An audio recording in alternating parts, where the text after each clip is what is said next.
Off. The names are. We're already live right now. We're live. Oh, okay.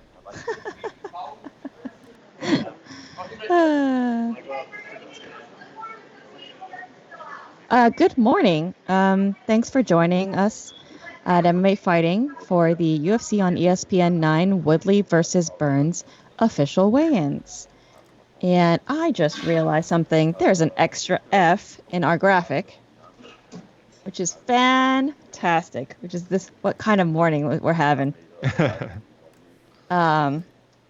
This official. Oh, it's extra official. Extra official. People watching, you were getting that F free of charge. Yes. That extra free of charge.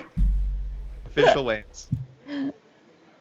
So, Casey, I am sending you a new layout. This is Esther Lynn, and I'm here with Alex K. Lee and Jose Youngs, who is in Las Vegas at the UFC Apex. What do you want to do?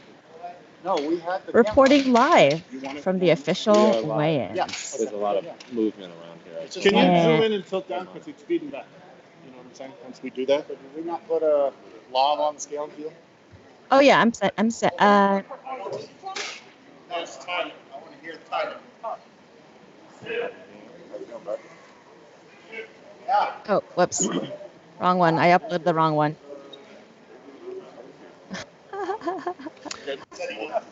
Jose, how are we looking down there? They're starting. Do you see people lining up? I don't see anyone lining up. I see the Nevada State Athletic Commission with the microphone and whatever. Interesting. But I also, there's like a big room next to me that I can't see into. It's not like they're behind curtains. Oh, Tyron Woodley said. Bob mic'd? Do we know if Bob is mic'd? Jeff is calling the weights and he has a mic in We said Tyron Woodley said the first one up. Okay. Looks like he's getting undressed too, so we should be live. We should be ready to roll momentarily. Is his mic up? There's just, Tyron I Woodley's just about to don't step on the scale. stream you. Tyron Woodley is about to get on the scale. So we have them get undressed on stage for the next one. It's okay, baby. Go ahead. We can just... Tyron Woodley, former UFC champion, up now.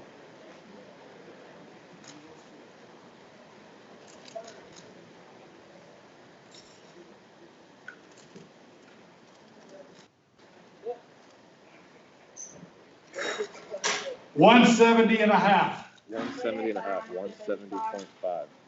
170 and a half for the former welterweight champion, Tyron Woodley, who hasn't fought since March of 2019 when he lost his title to Kamaru Usman.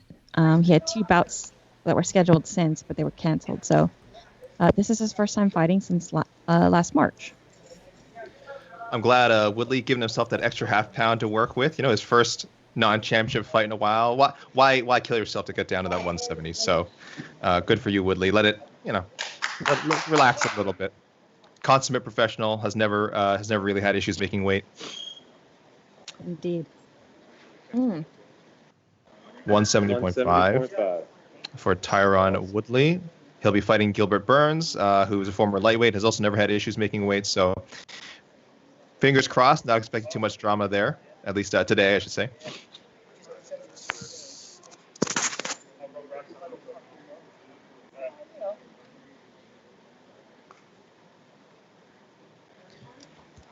Always nice to see one of the main eventers step up early. That's a great sign. Anybody announcing them? Sorry about that, everyone. I mean, like, next up, So we Tim got some Elliott. movement. None of that? Oh, Yeah, sorry about Simone got that. it? No, yep. No, I don't care. We have Tim Elliott coming up next. Why are they giving Sorry about that, everyone. Yep. Flyweight Tim Elliott on the scale. He will be facing newcomer Brandon Royval. 126. 126. Makes 126. Tim Elliott is coming off 2 losses, one to Davison Figueiredo and the next to Askar Askarov. He had a really good interview with Mike Heck, where he revealed that he did not remember the rounds 2 and 3 in his fight against Askar Askarov. Jose, yeah, that's a great interview. Check that one out, guys, on MMA Fighting, both the video and the write-up. Jose, who do we have here? I did not announce the name. I apologize. Cool. I can't tell when anyone is with a mask on anymore.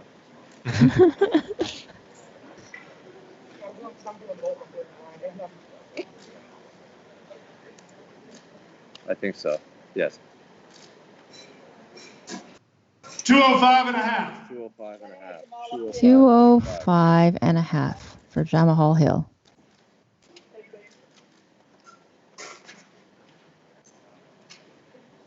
He'll be facing Klidson Abreu, who has missed weight in the past. Let's, again, cross fingers, hope that nothing happens there. But just for anyone's... Oh, Roosevelt Roberts next. Another veteran of What the Heck. Yes, another What the Heck guest. He will be facing Brock Weaver.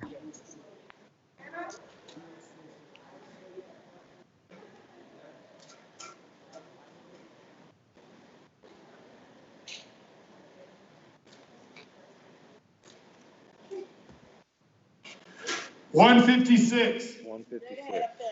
156. Okay, 156. Roosevelt Roberts makes the lightweight limit for his lightweight bout against Brock Weaver.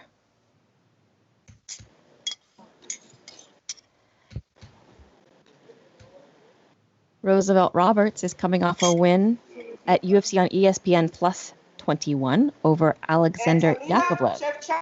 Antonina Shevchenko, about to hit the scale right now. All right, Antonina Shevchenko is next. Sorry. I was sipping coffee in between words. I tell you what, guys, I know we had a little bit of last-minute mishap before we went live, but I feel like every single UFC employee is like, we have to go live now. Where's the camera? Where's the audio? Like, everyone was scrambling before this morning. No one was ready.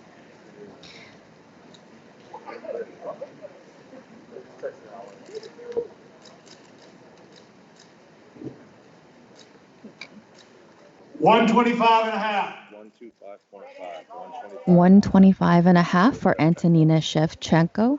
As we see, Heidi's on. And similar to the Jacksonville card, we all have assigned seating here at the official lane, so I can't really move. Jose. Lewis.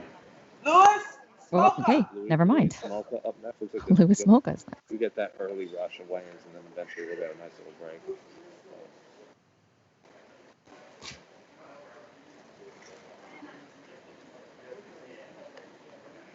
There's a collection of lighter weight fights on this card, including Louis Smolka's. 136. 136, 136. Some very good ones for sure. Yeah.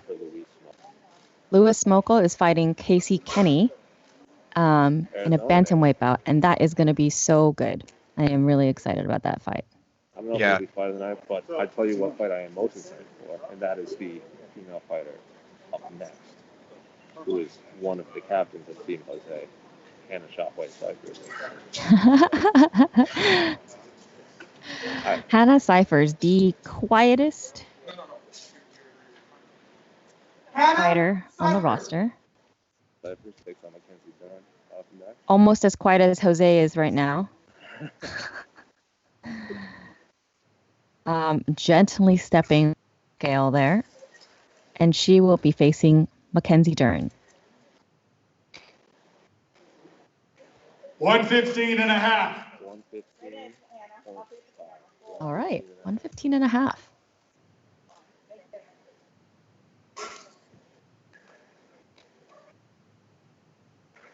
Amazingly, I don't think we have any fights official yet. I think we've only seen the one half of each of everyone who's weighed in. Has only been one half. I don't think we have any fight quite in the books yet. People can see the on-screen graphic there, or they will be able to. Excuse me. Oh, I just heard a muffled sound. It just sounded like what was that? Daniel Rodriguez, I believe. Welterweight. Okay. Yeah. Okay. Daniel Rodriguez. coming off a win against Tim Means, submission win in his UFC debut. That was huge.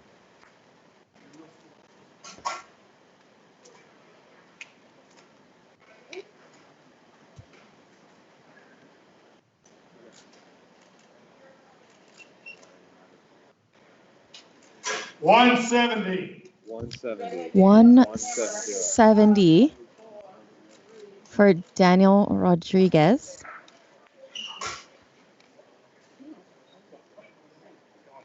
We've got a good flow going here. We got a couple of heavyweights in the co-main event, so we'll see if they do the classic last half-hour appearance. Hopefully not.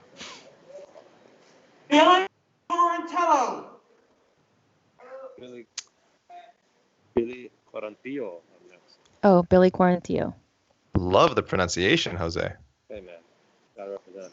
Love it. You didn't want to say Billy Quarantilla? That's what the UFC just announced. 149 and a half. 149. 149. This is a catch weight bout, I believe. Yep. Oh, so we should okay. yeah. 150-pound catch weight bout. Thank you. Thank you for explaining that, because I forgot too. I was like, whoa, wait a minute. that's a weird way to come in at. Okay. I mentioned that on Twitter. I better explain that on Twitter. Yeah, that's right. Here on Tapology it says 150. So he is fighting Spike Carlisle. The Alpha Ginger.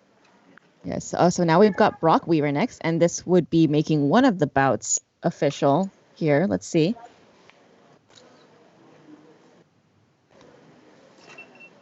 Brock Weaver is 15-4 lightweight, coming off a win over Rodrigo Vargas, who won from an illegal knee. So, he was, whatever. Things are. Still counts. It counts. Still It counts. Still counts. DQ win. So. Yes, good. 157 and a half. 157 and a half. That is over the lightweight limit, and I thought somebody coming in this early would for sure make weights. We'll have to find out if he gets any extra time. Again, like Esther just said, not sure why he would come in so early, unless this is one of those situations where maybe they've already spoken to the other team and maybe everyone's aware that he was going to come in over. But you're right, Esther. That's a strange thing to do. So Roosevelt Roberts came in at 156. Yes. Yes. And then Brock Weaver just came in at 157 and a half. So, Brock and his team were just speaking with Nevada Athletic Commissioner Bob. Then I didn't hear what they were saying about. Blagoy Ivanov. Blagoy Ivanov up next, number 12 ranked heavyweight. Blagoy Ivanov is up next. Let's see. We'll be waiting on hearing from the commission to see what is up next with the Brock Weaver Roosevelt Roberts fight. But for now, we have Blagoy Ivanov, heavyweight on the scale, fighting in the co-main event against Augusto Sakai. 255 and a half. 255 and a half for Blagoy Ivanov.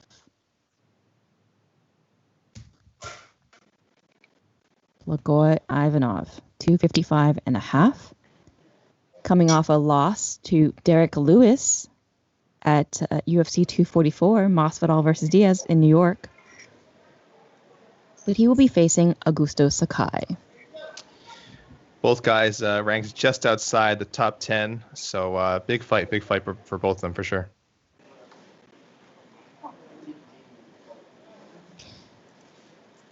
Just want to address a random comment asking if us three commentators are the ones that make the rankings. And I just wanted to say, actually, none of us are responsible for the UFC rankings. Yeah, definitely none not. of us. Not anybody at MMA Fighting is part of the UFC rankings panel.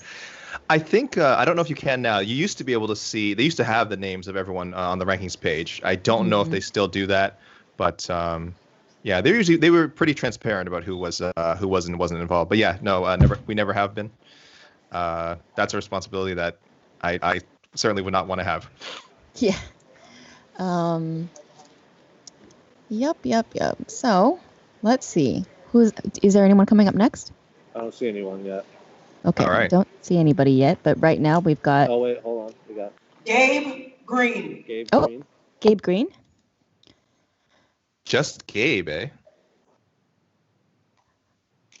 Listed as Gabriel Green, but we'll call him Gabe Green right now. I guess we're going with Gabe Green. He has Gabe Green on UFC.com. So all right. All right, Gabe Green, 9-2 fighter out of California, Have your way. fighting Daniel Rodriguez on a super short notice. Less than a Yes. week, I think, right? Yeah, because Kevin Holland got injured and was unable to fight.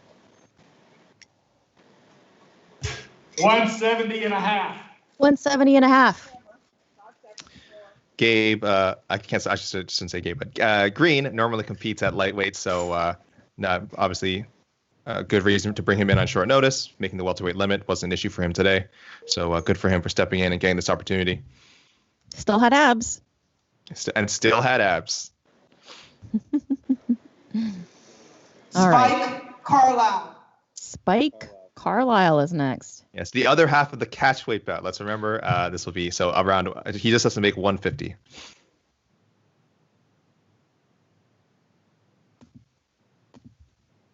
$150. This is a catchweight bout. For 150. 150.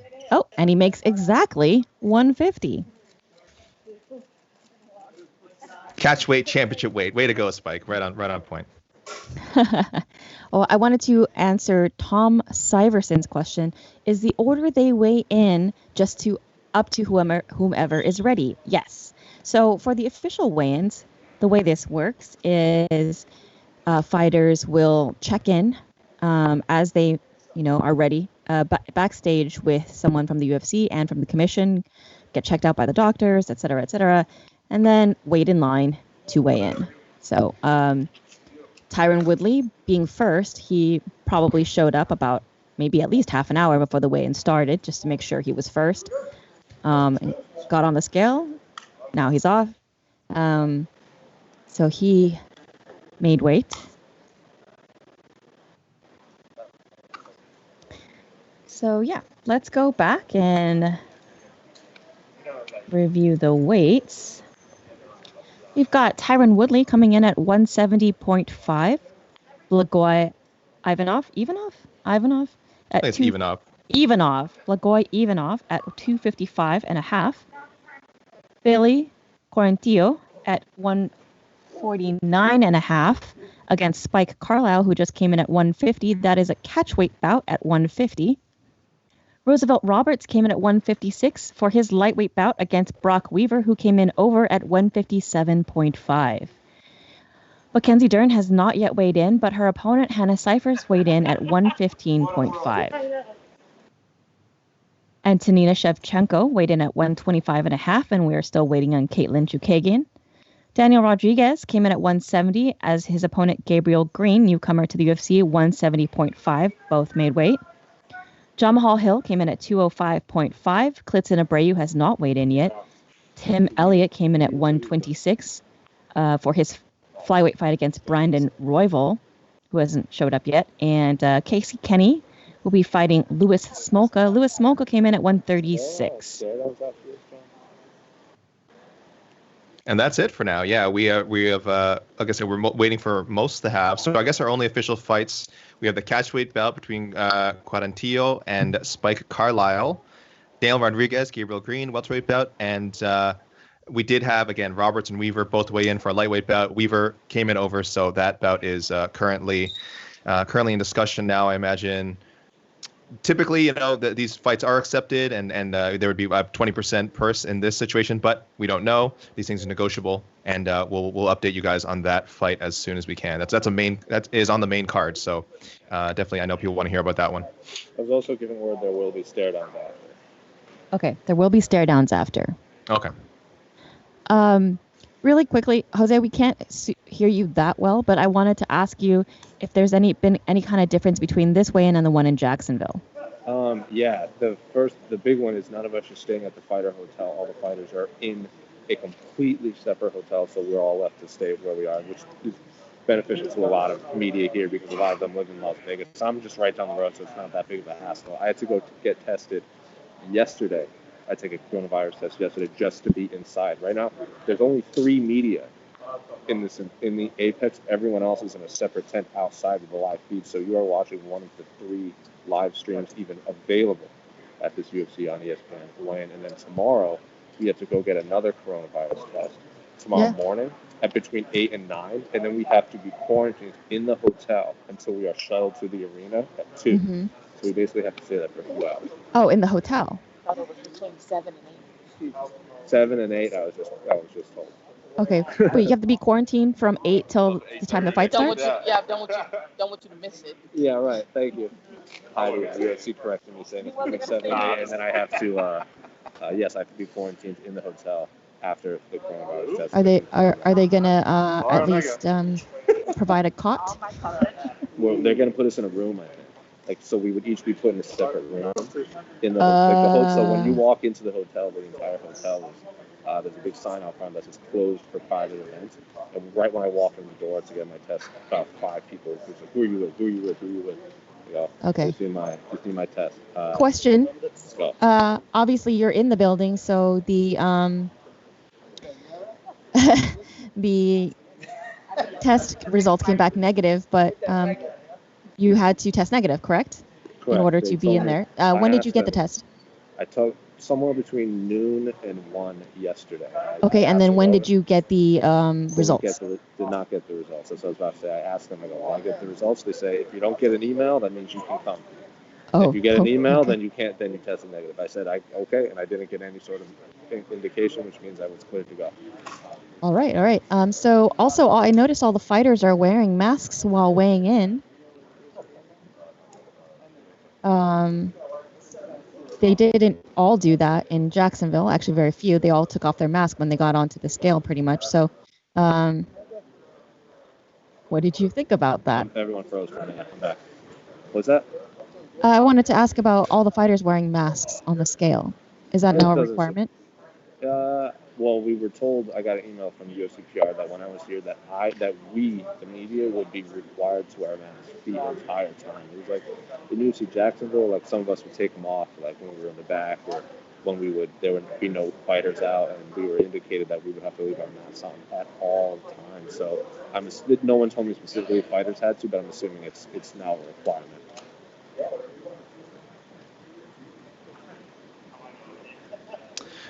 We had in the YouTube comments someone mentioned that we don't have enough Limp Bizkit references this time around. Unfortunately, we are no longer in Jacksonville. I almost instinctively opened up with a Duval for all our Jacksonville peoples, but no, we're back in Las Vegas. So sorry guys, there won't be as many Limp Bizkit references today. I'll see if I can squeeze one in if I am allowed. So disappointing. I mean, now you have to think about bands from Las Vegas. I actually, who's from Las Vegas? The Killers? The Killers are from Las Vegas? I actually don't know. Are they? They are. I think so. Right? Okay. I don't know anyone else, and the only reason why I know this is because I worked on a big shoot with the Killers, for Mayweather McGregor. So people in the comments, if you want to shout out Las Vegas bands that we are, if you are a Las Vegas band and you have a SoundCloud, throw that in there. This is your moment to shine. So, yes. But yes, the Killers, definitely one of the more popular Las Vegas bands. Solid band. I'm not the biggest fan. Solid band. I'm not gonna say anything bad about them. Got some good tunes. Definitely got some good tunes. It's hard to say, so many bands, of course, so many musical acts go through Las Vegas and have shows in Las Vegas. It's who's actually from there is probably a little bit hard to track down, but I will do my best as we speak. Our own David Martin is saying that he has 2 things.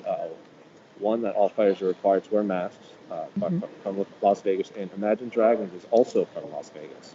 That sounds right. I see a comment on screen also, Panic at the Disco. So some very popular recent bands, maybe a little too too young for me, but no, I'm kidding. These are good bands. Good bands. Nah, man, that's Vegas doesn't have too great of a showing. Although, people do go to retire in Vegas that have fantastic careers. Oh yeah. Not a real big fan of Imagine Dragons. I'd love to go see Celine Dion someday in Vegas. Yeah, that seems like it would be right? fun. That's what I'm saying. I really wanted to go see Janet Jackson at the Park Theater. But I think the shows were on earlier last summer, right around the time when I basically had to stay in town for some other fight, of course, right? Mm-hmm. So you never get your weekends. It's all right. All right. So we are waiting on quite a few people. Are Alex and Eater, brother and sister? Eater? No. Who is Eater? Who is Eater? Yes, I don't know who Eater is referring to. If that is Celine Dion, WTF, Kyle Kelly. I don't need to explain this. All right. It's All Coming Back to Me is like the greatest love song ever made. All right. I'm just gonna say it out. All right. I have outed myself as someone who both listens to Limp Bizkit and who enjoys the music of Celine Dion, and I'm not ashamed. All right. I'm a man of many flavors. You shouldn't be ashamed of your love for Celine Dion because she is a very skilled musician.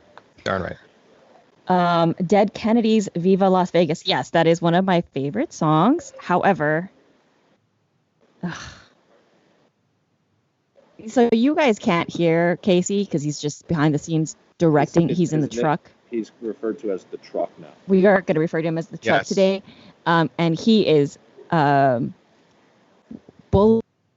over. He's in top form. Let's put it that way. He's in top form here. Yeah. Trying to tell me to sing Viva Las Vegas, and I am not going to because it is way too early. BTR show would like to see the wait list again. So let's. We can have that. There you go. Back to that. And I'm just going to repeat what Jose said to us earlier. Our own Damon Martin has told us that we are that all fighters are indeed required to wear masks today. So. Shout out to Mia Gronin. She said, "Love You More" by Celine Dion. Best violin love song ever. Ooh, that's quite a claim, but that is a great song. That's a classic. I'm not going to dispute that. Limp Bizkit and Dion. Zeros. Kyle Kelly. Who's in your avatar? I'm not gonna make a crack about it, but I'm looking at the musical acts with Las Vegas roots. Tony Basil, who I'm sure people know for "Hey Mickey, You're So Fine, You Blow My Mind," which "Hey Mickey, thank you." Yeah. That was sorry. Oh, hold on, the truck just chimed in. The truck that said "Hey Mickey." Okay, good. So. That was going to be, if you remember, Mickey Gall wanted that to be his walkout music, and I don't remember. Did he end up getting his way? I remember he said he had to have a talk. Yes, he did. He did get his way, and that was great. This fun story about that. He found out he was going to get to walk out to that song when he was walking out to that song. So if you rewatch that, he walked out and was like. So it was a joke played on that. I think that was one of Joe Silver's last things he did in the UFC was get Mickey Gall's walkout music. We have a comment from social media from someone named Charles or Chuck Mindenhall. I don't know if you guys know this guy. He said, "Hey Alex, big fan. Thank you, Charles." Me, so. Yes, and can you tell Esther? That it's actually Miss Jackson if you're nasty. Thanks. So, Charles, thank you for commenting. And I think I just looked at his profile. I think he's a big MMA fan. Seems to know his stuff about MMA. So. Tony Basil. Neo apparently has roots in Las Vegas. So there we go. Neo, a very good songwriter who then became, of course, a very popular solo act, good singer. So. Question from the Watts Riot: will Brock Weaver be weighing back in? Jose, have you heard anything else? I have not heard anything else as of right now. I'll find out. Once I find out, I'll let everyone know. Okay. As Esther pointed out earlier, though, the fact that he came out so early is kind of might make you question whether he does plan to weigh in again, because otherwise he would have used presumably would have used the whole time, the whole 2 hours that everyone else gets. So it's possible, but we don't know if that is the case. Barry Manilow. Why do I feel like he's not from Las Vegas? Don't quote me on that. I will check right now, but I feel like he's not from Las Vegas. I could be wrong, but if so, though, Barry Manilow is excellent. And I'm pretty sure Barry Manilow's from New York. He is from New York. I'm sorry. He may have performed many, many times in Las Vegas, but he is a proud New Yorker. So, but shout out to Barry Manilow anyway. It's never a bad time to mention him. Yeah. Every EDM artist is pretty much from Vegas, says Christopher Sween. Yes, including I was just looking at the Crystal Method. If everyone remembers the Crystal Method, still very active, very big in the late '90s, early 2000s, I think. So, that sounds like a place that would produce. Abdul Saleh would like to know if this is UFC 250, and no, this is not. This is UFC on ESPN 9, Woodley versus Burns. UFC 250 is actually next Saturday night, and that will also be at the UFC Apex, correct, Jose? Correct. Okay. When is going to be our first Fight Island show? That is an excellent question. I'm sure we'll ask Dana after the fights tomorrow. Is Dana going to do a scrum with y'all today? Probably not. I highly doubt it, but I haven't been told one way. But by this time, so for UFC 249, by now we had already known he was going to come out, and I haven't been told anything as of yet. All right. Edwin Alexander shouting out, yes, another Las Vegas band, Five Finger Death Punch, hard metal, heavy metal band. That's a little too heavy for me. No. Can we switch back? I just want to see real quick who's weighed in. All right. So we've got. Oh, still got the comment about Celine Dion on the screen here. Keep it up. You got Tyron Woodley came in at 170.5. Blagoy Ivanov at 255.5. Billy. So I'm being told, and I don't know if this is true, somebody in the comments says that he pronounces the hard L's, Billy Quarantillo, but I'm just going to say Billy Quarantillo. So 149.5 against Spike Carlisle. Oh, sorry. The Spike Carlisle. That is catch weight at 150. And then we have a welterweight. Sorry. Excuse me. Chime here in my ear from the truck. We have a lightweight bout between Roosevelt Roberts and Brock Weaver.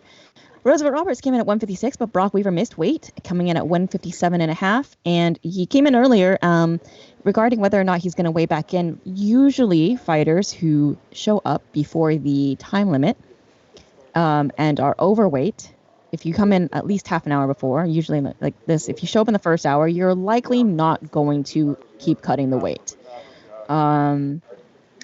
Next, we have a strawweight bout between Mackenzie Dern and Hannah Cyphers, and Shockwave. Hannah Cyphers came in at 115.5. In the flyweight division, we've got Caitlin Chukagian versus Antonina Shevchenko, which is an interesting bout with Caitlin dropping her title bid against Valentina Shevchenko to now face her sister, Antonina Shevchenko.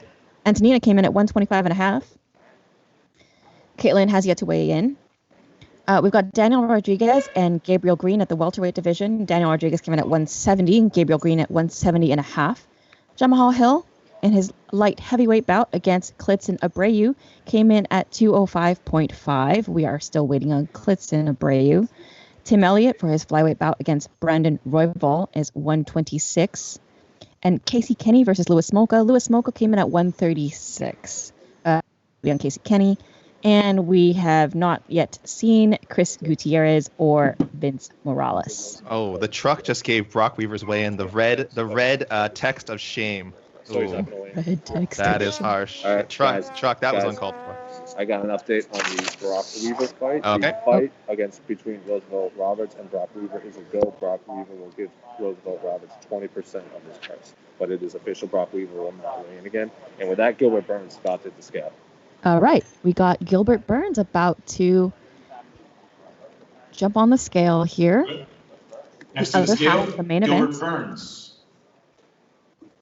coming off a fantastic knockout of Demian Maia.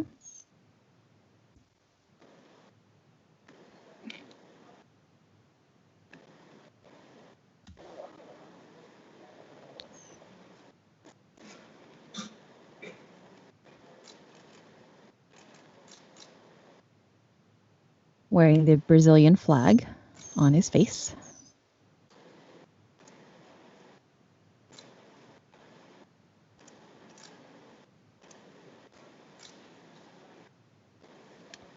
And just patiently waiting for the weight to be read out. 170 and a half. Official weight 170 and a half for Gilbert Burns. 170 and a half. And let's go back and actually address, because we're getting a lot of questions about Brock Weaver. So I just wanted to let you guys know, Jose just gave us an update. He will be paying Roosevelt Roberts 20% of his show purse as a penalty for missing weight. 20%, but the fight will go on, and he is not going to weigh in again. Correct. I want to address some of the passing comments. Someone asked Brandon Carlisle and Spike Carlisle, and what was that? And sorry, Billy Quarantillo. I'm going with the way the UFC pronounced it now. Why was it a catchweight bout? Did someone miss? And it's like, no, guys, no. This was neither guy missed. I believe this was agreed on well ahead of time because the short notice nature of the fight, kind of how these fights are having to be put together during this the coronavirus pandemic. So it was not any guy having issue with weight. It was well agreed well ahead of time when the fight was booked that this was going to be a 150-pound catchweight bout. So no issue there. Correct, and you can see on the screen right now. You can see all of the fighters who have weighed in. The main event is now official. In the co-main, we are still waiting on Augusto Sakai. And for the main card, we're still waiting on Mackenzie Dern as well, who will be facing Hannah Cyphers. Yes, a lot of people are curious about the Dern weight. And of course, she has had issues before the UFC with making weight early in her career, and then she did miss weight. I believe it was last March or last May. I'm sorry, for her fight with Amanda Cooper by quite a large amount, by 7 pounds. So certainly want to keep an eye on. It should be noted that she did make 100. She did successfully hit the strawweight mark in her last fight with Amanda Ribas. So she's coming off a successful make. But I definitely know why there's a lot of interest, of course, in seeing her step on the scale. So I've gotten an update on how to pronounce a name here at the bottom. So Jamaha Hill is fighting Klitzen Abreu. I was giving it an extra syllable. Wait, what did you say before? Abreu? Oh, so did I. Oh, okay. Yeah. You're saying Abreu. You're saying like all the baseball players, they like the Americanized their name, like Bobby Abreu Sure. and Jose Abreu Yes. and all that stuff. Yes, My mom it's always Abreu. goes, my mom tears her hair out when she hears it. So thank you. Oh, I got it from Guilherme I for got that. it. I got it directly from our Guilherme now. Klitzen Abreu. Abreu. All right, so That's tough. That's tough. people keep asking. Yes, the Brock fight is still on. I'm going to repeat this one. I'll probably repeat it like 10 more times. But anyway, Brock Weaver was fined 20% for his miss, but his fight will. Oh, wow. It says, it should say Roberts. Roberts versus Weaver. Yep. Roberts versus Weaver will still go on. But Brock Weaver was fined 20% for missing weight. Will not weigh in again. Pretty standard fine. That's usually what we're used to seeing when someone misses weight by half a pound or anywhere from half a pound to 1.5, maybe even 2. You usually get that 20%. We've seen when people go over 3 pounds, 4 pounds, and it gets usually fighters try to get that 30%. So this is a standard fare. You don't want to be too hard on any fighters right now who can't make weight. Given the circumstances that these fights are booked under, but of course, credit to everyone else. Unfortunately, Brock Weaver, the only one so far who hasn't made weight, and we are just waiting. In terms of the main card, we're waiting on Augusto Sakai and Mackenzie Dern. Waiting on Kaylin Kagan, Klitzen Abreu, Brandon Royval, Casey Kenny, Chris Gutierrez, and Vince Morales.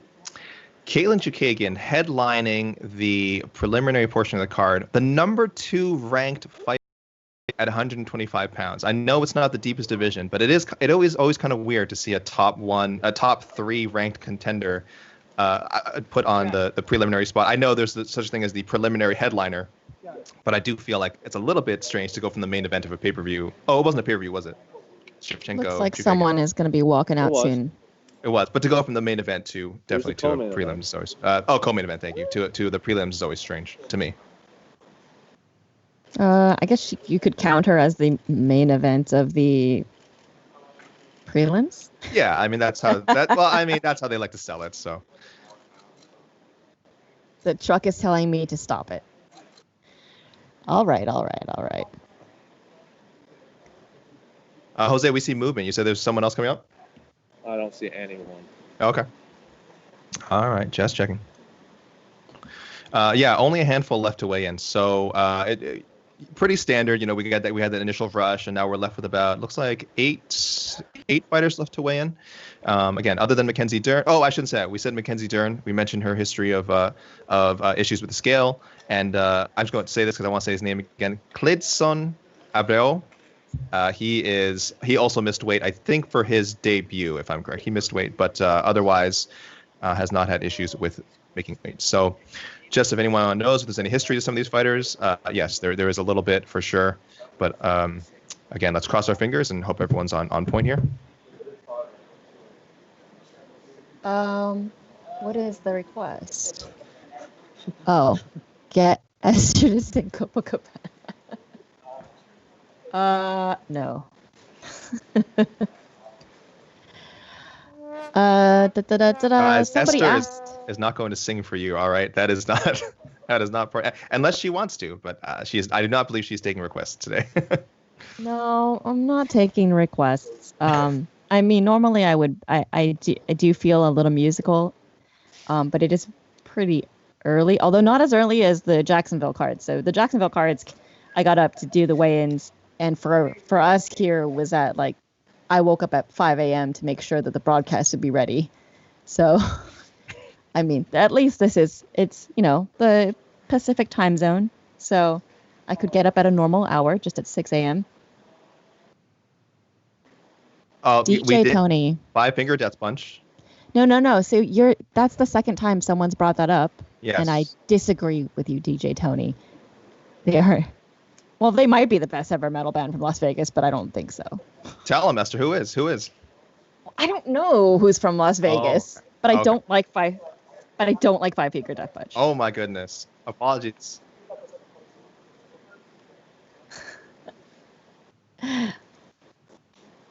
I don't know the best death metal band from Texas, but I do know from Las Vegas, but I do know the best ever death metal band from Texas. Which is Denton, Texas. Which well, is they had a couple names. My favorite version was the Hospital Bumps. the hospital. What are they called now?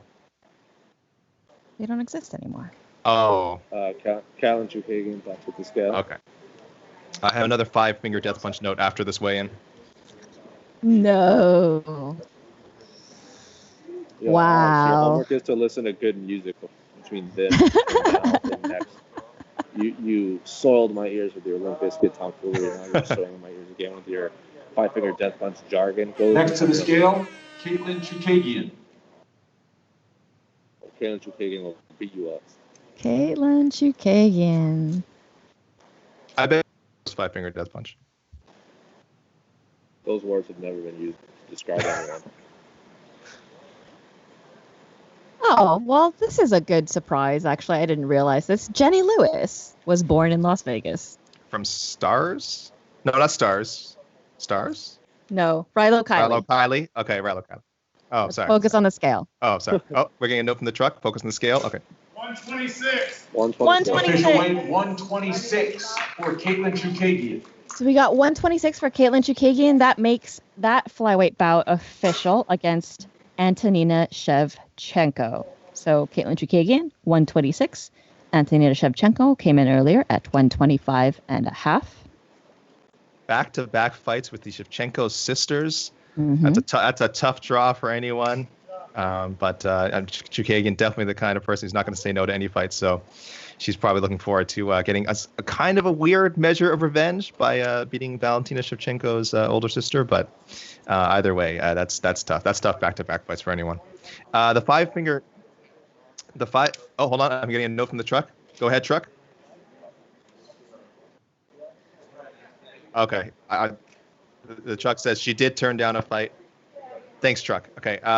The five-finger death punch note I wanted to mention was our own Damon said their guitarist Zoltan Bathory is a huge BJJ enthusiast. So shout out to Five Finger Death Punch and their guitarist and the fans out there of Five Finger Death Punch. You guys are getting represented on the stream today. I just wanted to say, if you didn't know who Jenny Lewis was, because not a lot of people have heard of Rilo Kiley, she's actually, for me, most famous as playing the young girl in The Wizard. I was about to say, I was going to say, did you know? Did people know that she was an actress before Rilo Kiley? Yeah. Though Rilo Kiley is also a very good band. Someone said the band Slaughter is also from Las Vegas. I assume this is another metal band. Guys, I'm sorry, my metal knowledge is bad. I am a non. I have nothing against metal. I just know nothing about it. So, Slaughter, truck. Can you weigh in on Slaughter, truck? Nope. He does not care. Okay. That's a no on Slaughter. They are from Vegas, but that is a no on Slaughter. I see a lot of people shouting out like Elvis. I think someone said Frank. Like a lot of these guys people are not from Vegas. They may be famous for performing in Vegas or having songs about Vegas. They are not necessarily from Vegas. People, let's tighten up the criteria a little bit here. Come on now, help me. Yeah, they really gotta be more like either formed in Vegas or born in Vegas, something around that. Like synonymous with Vegas. Uriel Landeros mentioning the guitarist from Rilo Kiley is also an actor. He was on Boy Meets World. That's right. I remember that band has kind of some like Hollywood origins. Just kind of, I guess, how they kind of got together. So I don't know why Jose is shaking his head there. Such a weird conversation happening with Boy Meets World and Five Finger Death Punch. Is like if I was gonna pick three things I thought we would talk about on an official weigh-in stream, those two would not be on. Well, look, we can talk about the fights more for sure. I mean, this main event I think is what I'm really looking forward to. It's one of those fights that it feels like it makes sense for both guys. I know Tyron Woodley of course is always looking for sort of fights more to people around his ranking, but Gilbert Burns has fought himself right into that, like maybe not the top 5, but just close to that top 5. I believe he's officially number 6. So it's a great fight. Our own Guillermo Cruz will have a story on Gilbert Burns' sort of origins coming up to MMA fighting soon. And Tyron Woodley, Jose, I don't know if you were doing. I think you were doing the interview on Media Day. Mentioned that he was depressed after, the Kamaru Usman fight. What did you think of that story? Actually, I think it was Mike Heck that asked that question. But yeah, it was interesting to hear because, like Esther said, he had fights booked between them. It's not like he chose to sit out. Like he was supposed to fight Robbie Lawler in Minneapolis, and then that fight fell through. And then he was supposed to fight Leon Edwards in London, and that fight fell through. So the fact that we're getting him more than a year since his last fight, while he also tried to fight twice between them, I'm really curious to see what type of Tyron Woodley fought. Like, what would the Tyron Woodley look like rematching Robbie Lawler if he had that quick turnaround? Like, was it beneficial that he didn't get those 2 fights, and now he just gets to fight in an empty Apex? So I'm super curious about what type of Tyron Woodley we get.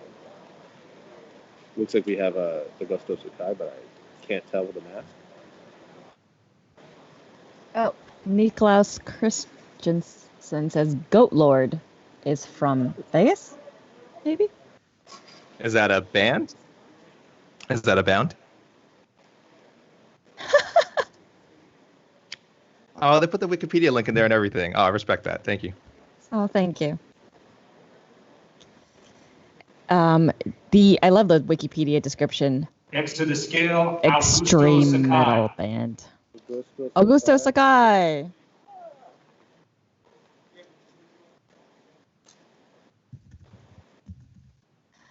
Formed in 1985 with the first demo release in 1987, this is one of the earliest known doom death metal bands. And Augusto Sakai had to put his mask on as he walked to the scale.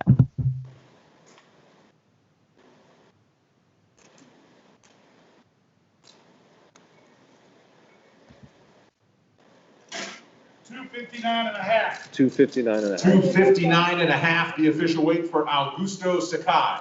259 and a half. So we missed that flex there. But your co-main event is now official. So we've got Tyron Woodley in at 170 and a half, Gilbert Burns at also at 170 and a half. In the co-main, we've got Blagoy Ivanov at 255 and a half and Augusto Sakai at 259 and a half. Billy Quarantillo at 149 and a half and Spark Carlisle at 150 for their 150-pound catch weight fight. Nobody missed weight there. However, in the next bout between Roosevelt Roberts and Brock Weaver, Roosevelt Roberts came in at 156. They're at the lightweight limit, but Brock Weaver missed at 157.5. The fight will still continue, but Brock Weaver will be fined 20% of his purse. And we are still waiting on Mackenzie Dern, but her opponent, Hannah Cyphers, has weighed in at 115.5 for their strawweight bout. And you can see the rest of the weights up there on the screen. We've got our handy graphic, and also there is a clock there letting us know we have a little over an hour left for the rest of these fighters to weigh in. My apologies, by the way, to co-main eventers Sakai and Ivanov, who at the beginning of the stream I kind of joked that, like a lot of heavyweights, they might wait till the end, maybe like low fit and sleep in, but like true professionals, they showed up well within the first hour and both made weight. So Ivanov and Sakai, another solid heavyweight fight, two guys looking to break into the top 10. So credit to them for showing up and taking care of business. The truck has a little treat for us coming up soon. That is Goat Lord on screen. Yes, picture of Goat Lord. If you would ask me, go ahead, Jose. If someone goes, "What do you think your fan is called?" I'd say probably Goat Lord. I was about to make the exact same joke. Now I hate my joke. Yeah, as you should. I always say great minds think alike, and also stupid ones too, apparently. So, someone in the comments said Nicolas Cage. Guys, Nicolas Cage is not from Las Vegas. He did win the Academy Award for Best Actor for leaving Las Vegas, but he is not from Las Vegas. And he is also a brilliant and talented actor. But no, Nicolas Cage is not from Las Vegas. Shout out your favorite Nicolas Cage movie in the comments. All right, there's so many to choose from. And somebody asking, since when do they do catch weights? And this was actually decided a little over a week or two ago. So they knew coming into this fight that they weren't gonna be able to make the 45 limit. So no, Carlisle did not miss weight. That is a catch weight bout at 150. We have a comment. The Bee. Yes, a reference to The Wicker Man, not one of Nicolas Cage's better films, but certainly an enjoyable one. I disagree. Enjoyable one to get together with friends and watch. It is enjoyable. If you want to watch. How does someone like yourself enjoy the musings of Limp Bizkit but don't enjoy The Wicker Man? Which is it's not a good movie. It is not a good movie. Please, if you want a riff on the original Wicker Man, please watch what was that great movie that came out last year? That great horror movie, Summer. What's that movie? Midsummer. My brain is so bad today. Midsummer. Please watch Midsummer if you want a riff on a much superior riff on the Wicker Man, or watch the original Wicker Man.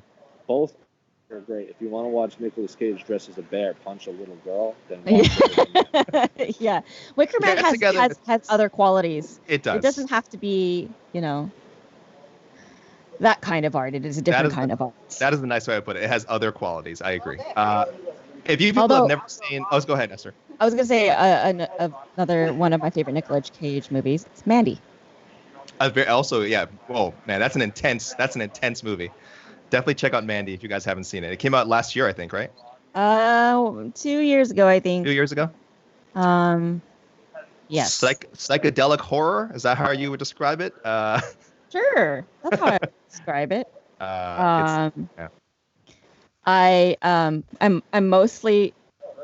just gonna brag here that I'm excited that the screenwriter for Mandy, or director, the director and cinematographer known for Mandy, actually follows me on Twitter.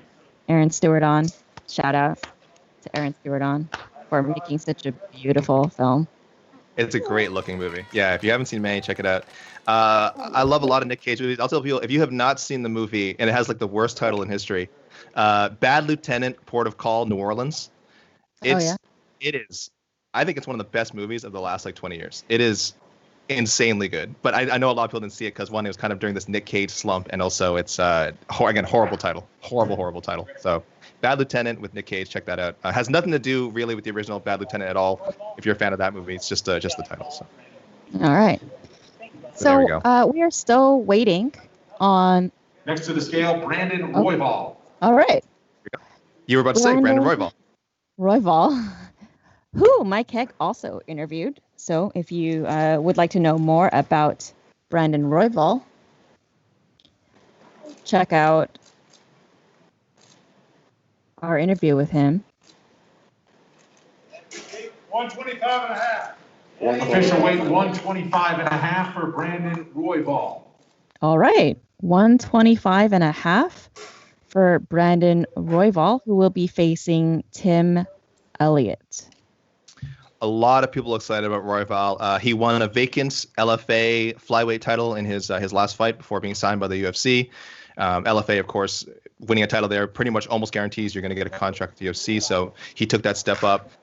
Very dangerous fight for Tim Elliott, who really, again, he's the kind of guy I think he'll fight anyone. But Royval will be looking to make a name off him, and Tim Elliott's just trying to get off of this Next two to the fight. scale, Chris Gutierrez. All right. From the opening fight of the card, Chris Gutierrez is now weighing in.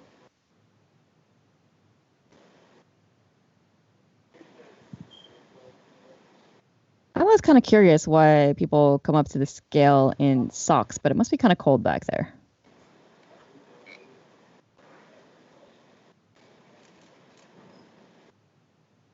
Let's see. 145 and a half. 145 and a half. 145 and a half for Chris Gutierrez. 145 and a half for Chris Gutierrez, and we are still waiting on his opponent, Vince Morales. And in terms of who's left to weigh in, we still are waiting on Mackenzie Dern, Abreu, Casey Kenny, and Vince Morales. We have 1 hour and 1 minute left for them to weigh in. Sorry, guys. I've kind of been falling behind on the Nick Cage comments. And what time does Nick Cage weigh in? Gosh, soon, I hope. I have a feeling he will not be showing up today, but that would be lovely. A lot of Nick Cage fans. Always good to see. Yeah. Yep. Oh, there he is. Oh, there he is with the bees. He looks distressed. He looks injured and distressed. That's very. Oh, that's yeah. I gotta imagine that's gotta be one of the worst things, huh? Just a helmet full of bees. Yeah. I mean, I've never experienced it, so maybe it's fun. We don't know. I'd rather not, but you never know. Gosh, The Wicker Man. What a film. All right. What else we got, Casey? We got any Truck, do we have any pressing YouTube comments that need to be thrown on the screen? Truck? Well, I am going to address one more time just to repeat just what's going on. Hammy would like to know if Brock is going to weigh in again. And no, Brock will not weigh in again. Brock Weaver is 1.5 pounds over the lightweight limit, but he has already agreed to forego 20% of his purse to Roosevelt Roberts, and the fight will continue. So he's being fined 20%. So Roosevelt Roberts and Brock Weaver will still face each other in their lightweight bout, but Brock Weaver was fined 20% for missing weight. And no, he will not weigh in again. Someone said Nick Cage looks like he could be part of Nickelback. I don't know what that means, but if you told me that there was someday a Nickelback biopic being made and Nick Cage was to play Chad Kroeger, oh my goodness, I would line up for that day one. I'm there day one for the Nick Cage.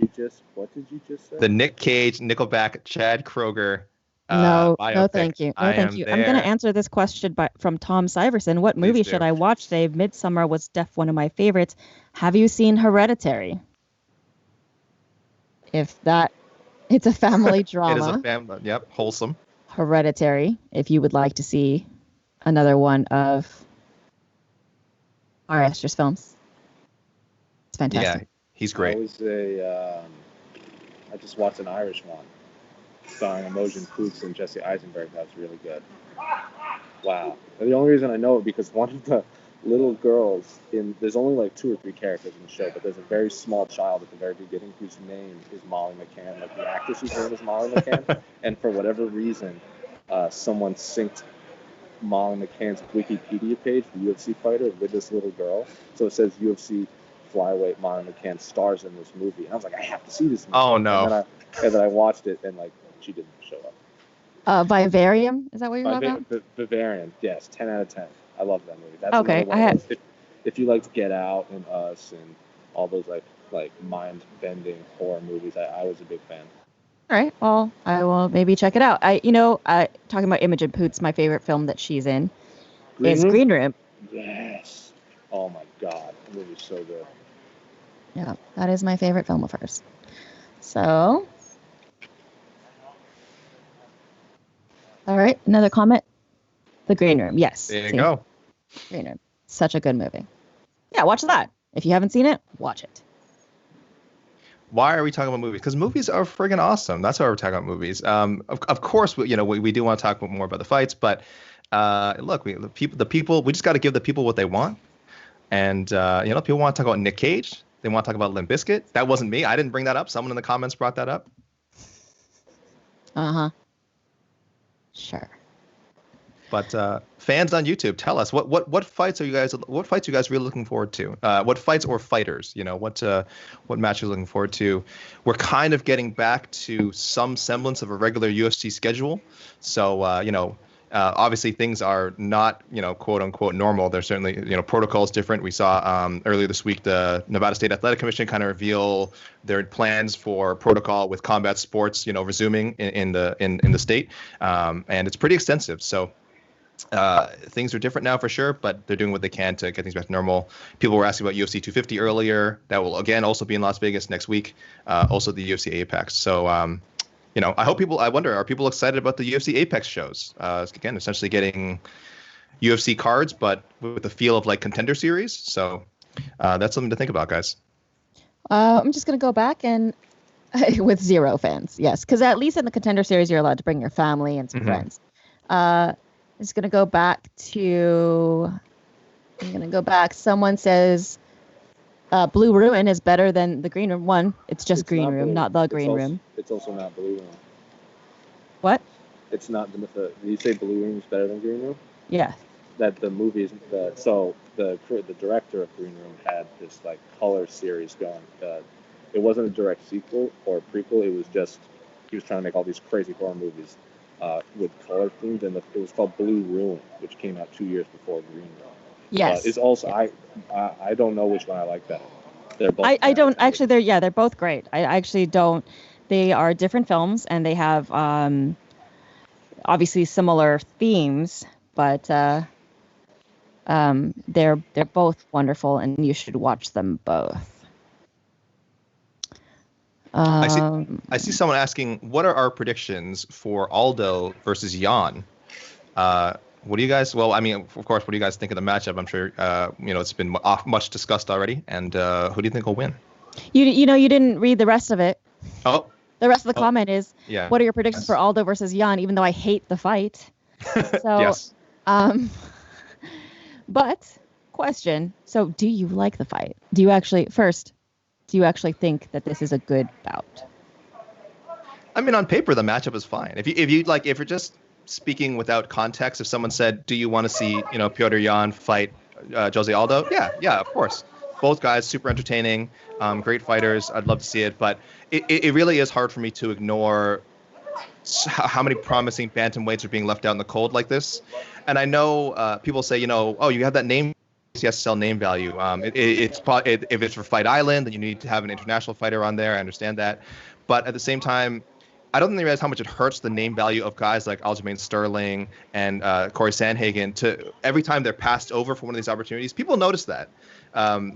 Maybe the UFC doesn't see it that way, but I do feel like it diminishes them because they're essentially telling these fans that these guys aren't ready for prime time, which is absurd. And Marlon Moraes also getting passed over for a shot.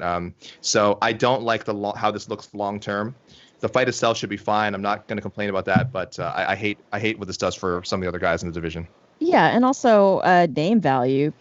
Piotr Jan isn't exactly a household name either, and I do think that the name value comes from the UFC building that fighter, and it is unfortunate that they won't bring up Aljamain Sterling or any of the other fighters who've had a stellar record in the bantamweight division, Marlon Moraes, just for this name value. I mean, if you wanted to go for name value, just make it between Aldo and Dominic Cruz. Yeah, right. Give Cruz another crack at it. There's a controversy with the stoppage, so I mean, you're right. If we're going full ignore the rankings, then just go all the way. This is kind of like kind of dipping your toes in it by acknowledging Jan's contendership, but then also throwing him in with Aldo. It's confusing, right? It sends a mixed message. Someone just asked in the comments, is Saturday's main event a number one contender fight?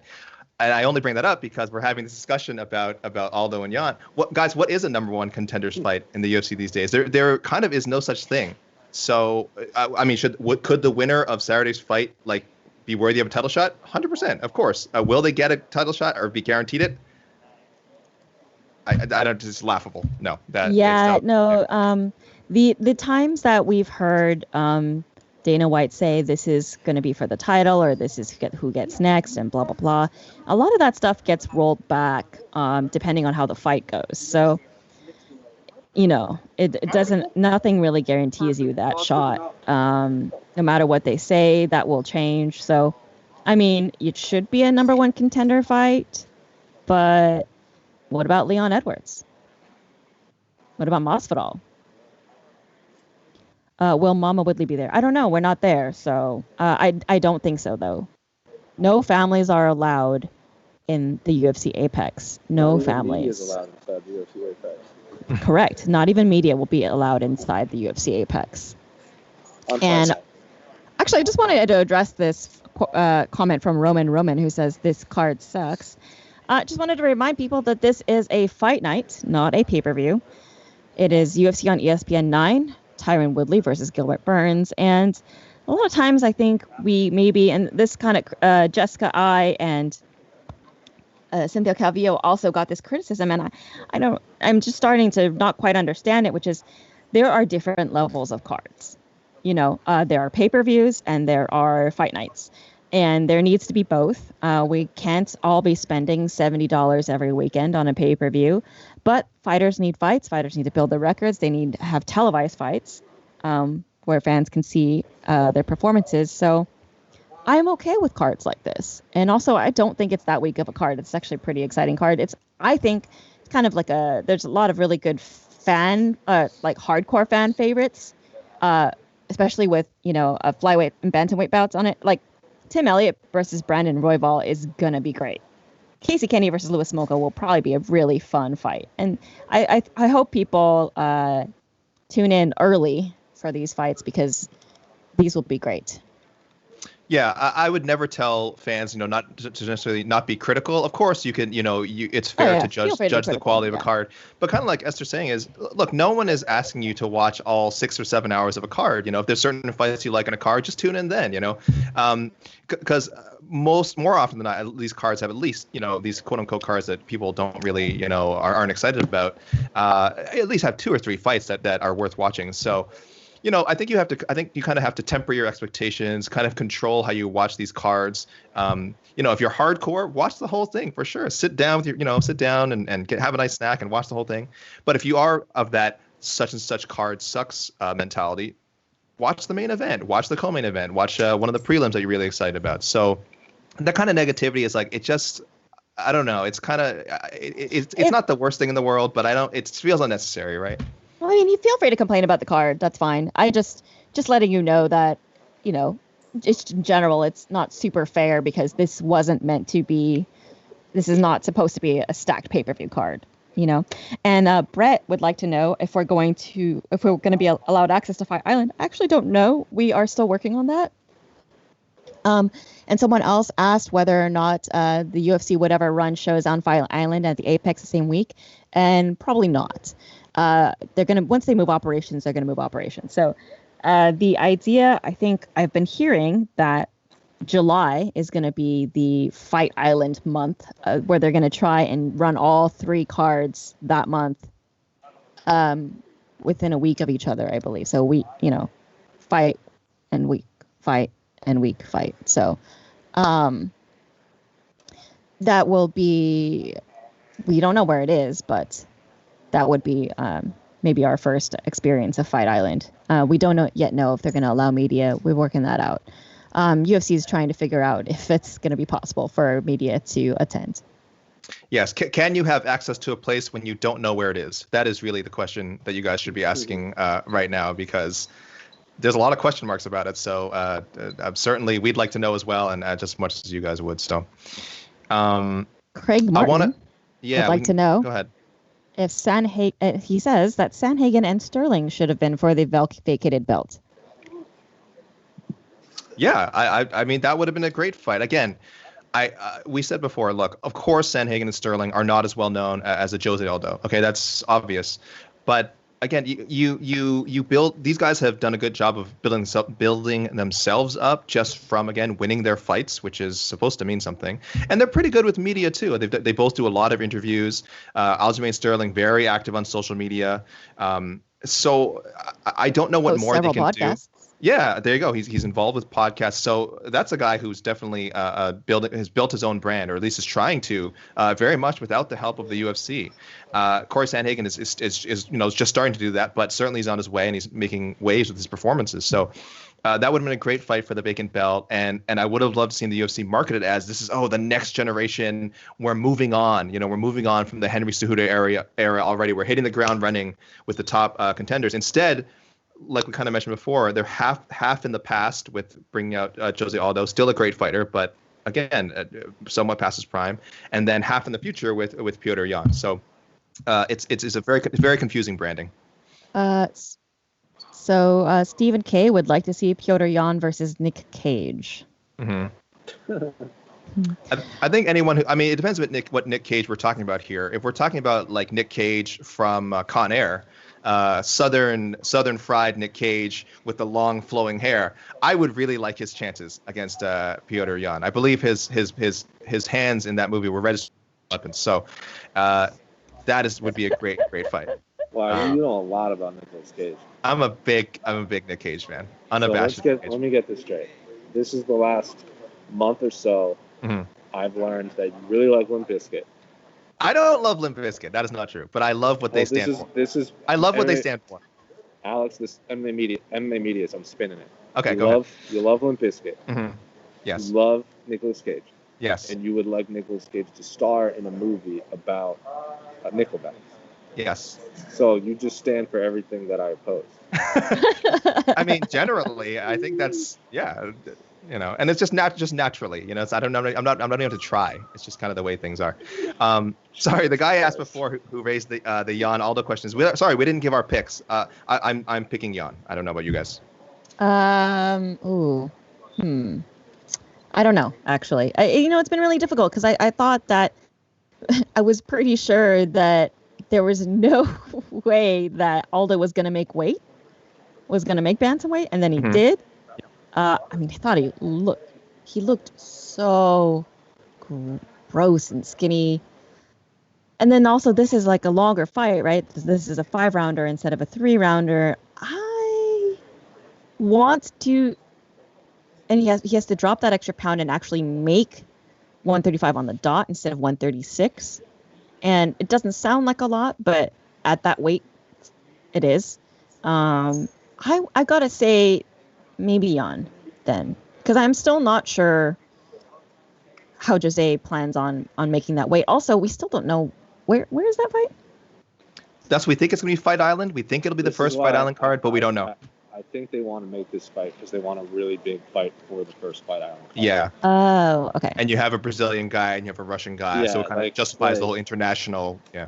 Like, it should be Aljamain and Jan. Like, that's the fight. But like, if they want to give it to Aldo versus Jan for like to get eyeballs on the Fight Island, then I guess. How difficult will it be to make weight on Fight Island? I mean, I imagine that depending on how much of a private island this is, like, what are the okay, Nick Cage, what are the food supply going to be like? You know, how are they going to diet? What kind of exercise equipment? What bathtubs, infrared saunas? What's going on with that? I guess infrared saunas now, since they are also portable, will be fine. We're getting a lot of questions about Spencer versus Nunes next week. Who wins and how? And people keep asking me if I think Felicia Spencer has a chance. And I think, yes, she does have a chance because she is a fantastic grappler and also a true featherweight. So she was very, very exciting to watch in Invicta. If you haven't seen her fights in Invicta, go back and watch them. The other question we're getting a lot is when is Mackenzie Dern weighing in? Well, we don't know, but she has 43 minutes to do so. You have that little clock on the bottom of our screen. She's got 43 minutes to weigh in. Can we switch back to the graphics so I can see how many people are left to weigh in? We have 4 left, including Dern. 4 left, including Dern, and okay. So we got Mackenzie Dern is the only one left from the main card that we are waiting on. We got light heavyweight Klidson Abreu, Casey Kenny, and Vince Morales. So, and now we have 42 minutes left for them to weigh in. Plenty of time. Plenty of time. To listen to a good album and then come back and report to us. I'll go listen to that last Taylor Swift album again. Actually, that album was okay. I didn't love it. Good lord. Actually, you know what I did listen to, and I know this is like very. I'm not breaking any secrets here. It's a very trendy album to listen to these days. That last Fiona Apple album, Fetch the Bolt Cutters, was something else. That was all right. I actually haven't listened to it yet. I love Fiona Apple though. There you go. I'm a huge Fiona Apple fan. So take that. Perfect 10 on Pitchfork. I know. Oh, really? Wow. It's actually, like one of the 6 albums in the history of music to get it. The first one since Kanye West, my beautiful dark fantasy. But yeah, big Fiona Apple. I actually thought her last album was better, The Idler Wheel. But anyway, people don't care. I have a feeling people don't care about Fiona Apple here. So I'm going to we'll get back to talking about the card. A lot of good. Again, we said a lot of good sleeper fights. I'm super excited for Tim Elliott, Brandon Royval. I think the scrambles. The scrambles are just going to be insane. Anyone who's seen Tim Elliott fight, like the guy is just relentless on the ground. Like we were talking about the story that's written about him before, just kind of what a wild man he can be. And he's mentioned himself in interviews how unpredictable his own performances can be. And then Royval, is coming in, like I said, former LFA champion, young, hungry guy. He's going to be going in there with just full energy. So that's going to be a great flyweight bout. To put that into perspective, do you know what Tim Elliott's Instagram handle is? I don't think so. It's Awkward MMA. That sums him up. I mean, that sums up Tim Elliott nice. It's Awkward MMA, and his bio on Instagram is UFC fired, UFC again. Up top, we've got a shot from Mandy, the film Mandy, starring Nick Cage. And I don't like to tell people just to watch clips from movies. I do think people should go watch the whole movie. But if you are wondering why should I watch this, look Cage Mandy bathroom scene. Which is the one above, and you will be if you just want the full Nick Cage experience. If you come for the Nick Cage freakout, you will be more than satisfied. The movie itself is very good. That's just a very Nick Cagey scene, though. So if that's what you come for, yeah, I so highly recommend it. It's good. So highly recommend it. Yeah. It's a trip. All it right. is a trip. Very violent. Oh. The truck, big Adam Sandler fan. The truck says, make sure to the guys at Uncut Gems, the biggest Academy Award snub, Uncut Gems, is now streaming on Netflix in the United States. We got movement. Oh, we got movement. Who's coming in? Who's coming in? Cannot see. Who were the last two? Next to the scale, Vince Morales. Vince Morales. Vince Morales from the opening fight of the card, who will be facing Chris Gutierrez in featherweight. Vince Vendetta Morales. Vendetta Morales, not Vendetta. Vendetta. Oh, I get it.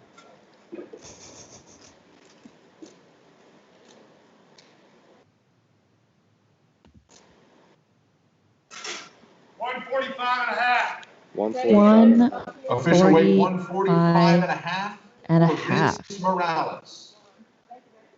All right. So the first fight of the night is now settled and official. And now we're just waiting on Mackenzie Dern, Klitzen Abreu, and Casey Kenny. As you mentioned before, Dern and Abreu have had weight misses in the past. Casey Kenny has not. I believe when he fought Manny Bermudez, who missed weight, but he himself, if I recall, has not had issues. Oh, and Ray Borg. I'm sorry. Yes. So he's fought two opponents who both missed weight. So I believe his fight against Ray Borg was the UFC debut. Correct. So Kenny, a promising prospect, but having to deal with opponents missing weight. But this time his opponent is on, and now he's the one who's taking his time. But otherwise, no history of missing weight for Casey Kenny. Kenny, he competed. He was competing at flyweight and bantamweight before coming to the UFC. So very talented guy, strong wrestler. That Ray Borg win was really tough. This on screen now. Also, another shot from Mandy. People watch Mandy. Look, this is I don't know if it's on Netflix. No, it definitely isn't. It might be on. What do you guys have? Amazon Prime. What other streaming services do you guys use? Actually I have no idea what it's on. I can't remember what I watched it on. I ordered it for like a $5 pay-per-view or something. I think I did too, and watched it with some friends. But definitely watch it. It's quite a movie. Go in with no preconceptions because it's a strange film, but a beautiful looking movie. But yeah, Casey Kenny, strong prospect, beat Ray Borg in his debut, beat Manny Bermudez. The Ray Borg fight was very close. I know some people, Ray Borg had put on a great performance as well. I know some people, there was a little bit of controversy there, but otherwise, got some movement. Kenny by unanimous decision. I don't see We got some movement.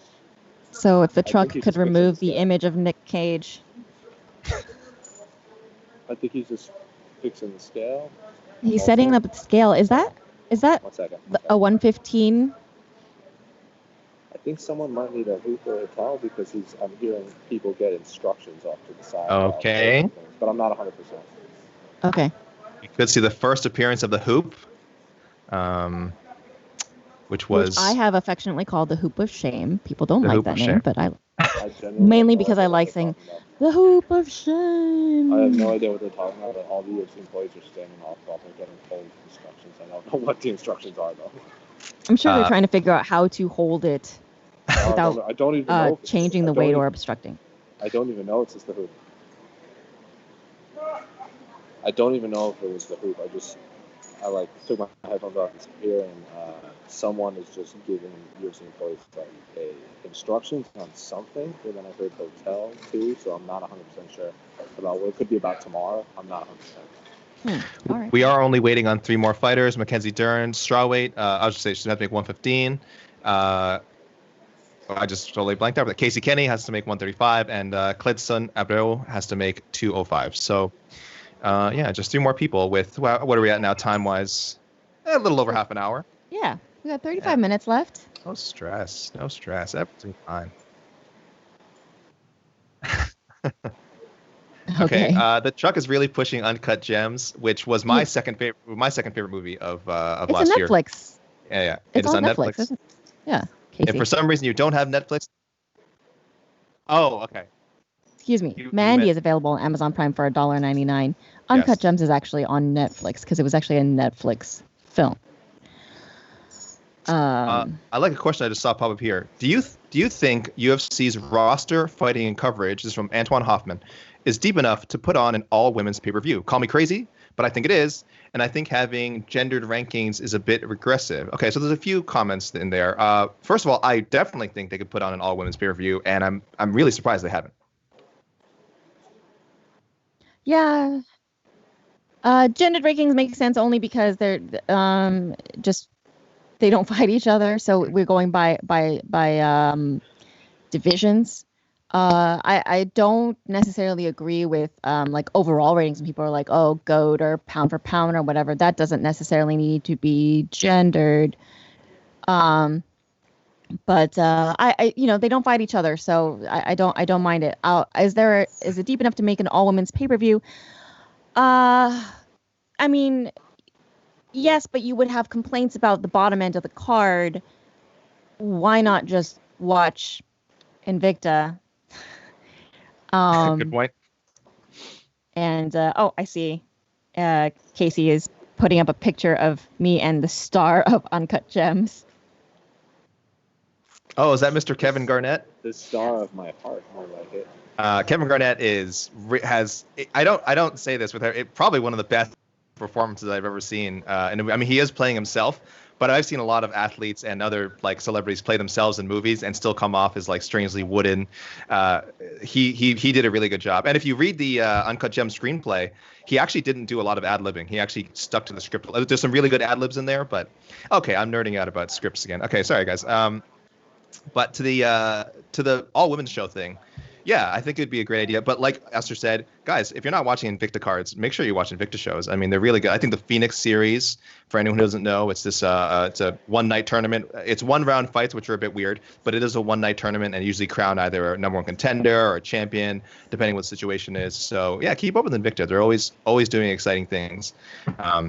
Yeah, if you really want that all-female fight fix. But a pay-per-view, it'd be a bit of a stretch, but it could be done.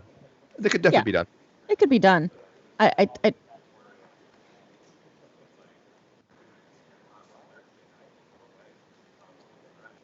The Yes. truck just said add Weili, add Zhang and Shevchenko super fight to that card, which would have been 250 and it would be that Sure. would be spectacular.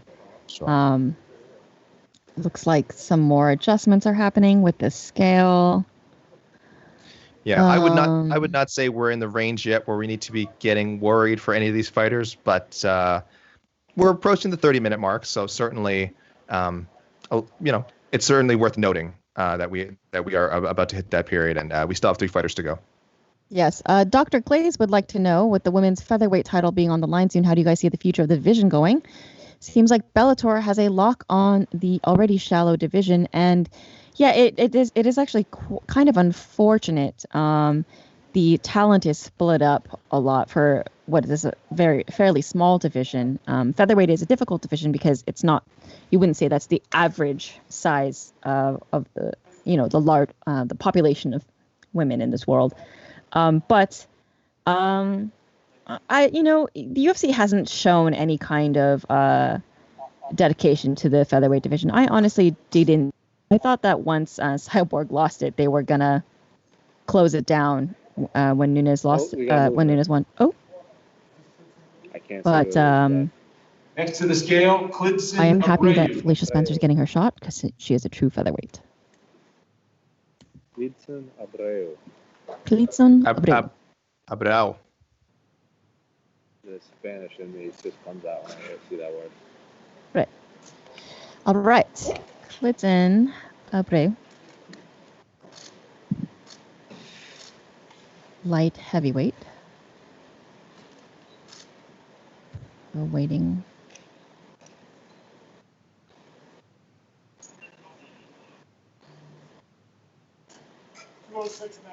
$206.5. 206.5. He is half pound over. Looks like they're gonna try with the power. Okay.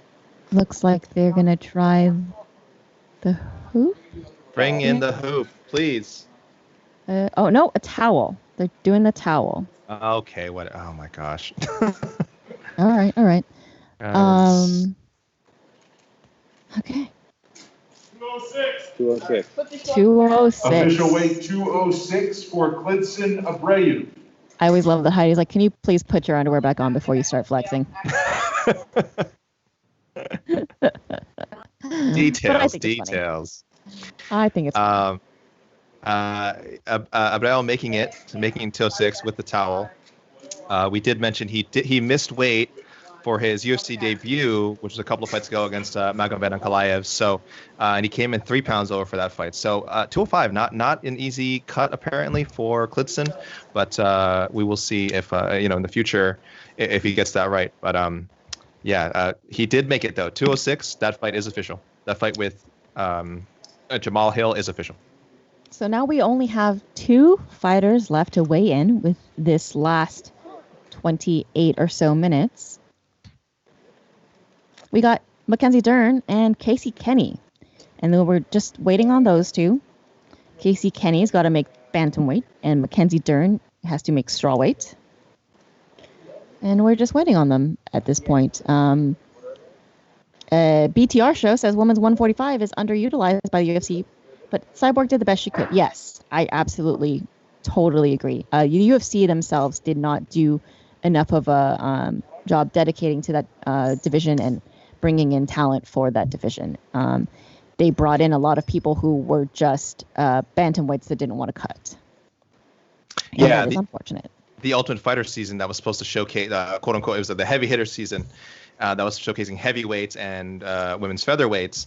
I believe all but maybe 2 or 3 of the women's featherweights eventually dropped down to 135. I think a couple of them dropped back down to 125 or something. So it really was, just they filled it up with whatever they could find. I will say in the defense of both the UFC and any promotion that's kind of struggling to find 145ers, it isn't the deepest division in the world. I think, Esther, you were saying before, it's just a matter of finding athletes at that size, right? Qualified athletes at that size to compete in mixed martial arts. It's not easy. Next to the scales, Mackenzie Dern. Oh, we got Mackenzie Dern. There we go.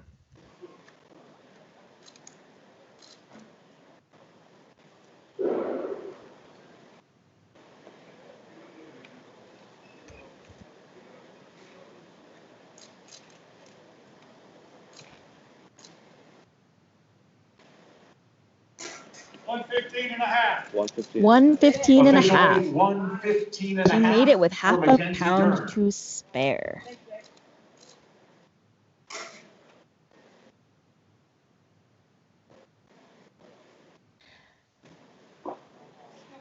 All right. 115 and a half. So that strawweight bout is now official, and also the main card is now all filled out. Everyone has weighed in, so everyone on the card is weighed in except for Casey Kenny, who needs to make bantamweight. Arizona native. Trains in Tucson now, so I think. So there we go. Mackenzie Dern makes weight. For all the doubters, that is now 2 straight strawweights for which Mackenzie Dern has successfully made weight. So good for her. It looks like she's figuring things out. This is also her second fight since giving birth. So everything's kind of trending in the right direction for Mackenzie Dern. But we'll see if she can pick up a win this time. She made weight successfully last time, but did lose a pretty convincing decision to Amanda Ribas. So we'll see how she does against Hannah Seifers on Saturday. Very tough opponent. However, I think I mentioned earlier when we were discussing who was going to win that fight, I still think Hannah Seifers is an atomweight, and I think she's quite a bit undersized. Mackenzie Dern coming down, she always intended to be a strawweight, but I really consider her a flyweight, having come down in weight. So I don't know. That's a hard one. No, I think you're right. I think when they step into the cage together, or even when they face off in a bit, the size difference is going to be pronounced. I think people really are going to notice how much bigger Mackenzie Dern is than Hannah Seifers. So until they get, we were just talking about featherweight. I do think atomweight would be a great thing to add to the UFC. I know they're hesitant because I think they would view it like they do flyweight, and I think we've seen they've never really been committed to promoting that division. So atomweight who knows how much they would be able to get behind that. But there's a lot Atomweight would be interesting because like of great atomweight talent. Carlos Yeah. Esparza would be a great addition. Like, You gotta wonder if I know Michelle Waterson's bulked up a lot because she was the atomweight champion in Invicta at one point. Yeah, I don't think Michelle Waterson would be able to go back down. It's interesting, actually. Someone brought up that Mackenzie had a baby and now it's easier for her to make weight. Well, the opposite actually for Michelle. I mean, she did make atom weight after she had her child, but she said as she got older, it got more and more difficult, and she found herself kind of in between, and it got really difficult for her to make atom weight, so she went up to straw weight. So people's hormones work in different ways. Mm-hmm. Yeah, I think like she can make it if she really wanted to, but I don't recall her. It's definitely been asked to her in a couple of interviews. I think I've asked her even, and she didn't really sound thrilled about the idea of having to drop back down to atom weight, even though it is logically based in her kind of frame, a natural weight class. But she's pretty happy at straw weight. I don't think she wants to cut that. That extra 10 pounds is a lot. That's a lot to ask. Yeah, at that weight, it's a doozy. So. Tom Syverson says Angela Hill versus Watterson would be a great fight. Oh, I actually really like that. I do think that would be a fun fight. BTR shows. Oh yeah, they did call each other out publicly. So BTR show says female 105 is surprisingly stacked considering fighters in the East. 105 is a fantastic division actually because over at oh my gosh, if y'all haven't seen the Ryzen New Year's show, Ayaka Hamasaki versus Sohee Ham was awesome. What a great fight. Thrilling bout. So love myself some Hamderley. I mean, if you really want to see again a lot of the lighter weight classes, some of the best fights, often they're not happening in the UFC. I think, like I just said, in Japan, there's so many. So definitely, Jed Mishu and I, we write this thing called Miss Fists every week, guys, where there's a lot of lighter weight classes. I'm just a little plug there. A lot of lighter weight classes featured. Pancrase, oh my gosh, Pancrase has so many good fights from like 135 and below. Holy crap, it's just an awesome card, awesome show. Their women's divisions, I don't know. They probably need a little more depth, but otherwise, Pancrase is on Fight Pass, guys. You have no excuse not to be watching it. Check that out. Yeah, and Misfits is a great feature. Actually, it's fantastic because y'all help sift through all of the fights that are happening because there are a lot going on. Obviously, less now, but there were so many going on, and you can't really watch them all. But It's nice to have somebody tell you what's good to watch, and it was very nice to have y'all tell us what to watch. And it's definitely because the efforts of all those guys who collect all the clips on Twitter. I mean, I don't know, these guys are insane. At Corbacca Hitman on Twitter, I'm sure everyone's following him anyway. But definitely check it out. At Jolasando1. Look at that. On the screen we have a picture from Sohee Ham versus Ayaka Hamasaki. It was a good fight. And there's Jason Herzog in the background, reffing. Look at that impact. That is a shot. It was really Ham's performance was really impressive to me because I think of Ayaka Hamasaki as having some of the crispest boxing in atomweight division. So, it was super impressive. It was a very impressive bout and fantastic night of fights. Honestly, it was. If you had asked me on that New Year's Eve if I had any inkling of what 2020 was going to be like, I would not have, because it was such a warm and pleasant evening in Saitama, Japan, that I did not foresee the kind of year we're having now. But oh well. Yeah, I think a lot of people, Esther, I think I speak for a lot of the fans, say that what we're missing so much that you're not on site for a lot of these events. You're obviously not able to travel and cover some of these MMA events and get these gorgeous Esther Lin photographs. So that's definitely something that's been lost. It's great to have shows back, both the UFC and otherwise, but I think everyone will say it'd be awesome to have you on site. Much like our dear Jose Youngs, who has been putting in the work. By the way, for anyone who doesn't know, he did he was in Jacksonville for 10 days probably, covering all the 11 days. mostly in his hotel room, really, because obviously there's limitations on what he could do. Covering all the Jacksonville cards, hanging out with all the Limp Bizkit fans, and just having a good time, having the time of his life down in Jacksonville. But it's a lot of hard work, and here he is getting ready for the UFC Apex show in Las Vegas tomorrow. So, Jose, are Our you man on the scene? Our man on the he's our man on the scene for sure. Jose, I assume you're excited though to at least kind of. Oh, I was gonna ask. Sorry. What was the Jacksonville experience like actually having to watch the events? Like where they have you, and what's it going to be like tomorrow? Do you know? In Jacksonville, let me bring my microphone up. Says the truck. Well, I can't do that because then it sounds supermarket. So in Jacksonville, we are on the concourse of the actual arena. So like our media tables, like we had our assigned seats on the stage. Like you guys all saw, people are watching, because like what you didn't see was like to the left and right was like the concession stands. So like the stage is basically in the front of a concession stand, and then behind them was like the public bathroom. So it'd be like being at Madison Square Garden, but then the media room is just like on the floor, and then you just walk down. So it was really interesting. Here at the Apex, there is a massive tent outside. I believe it could be the same tent we use at the T-Mobile Arena, honestly. And when you walk in, it's just rows and rows and rows of tables with all of our assigned seats.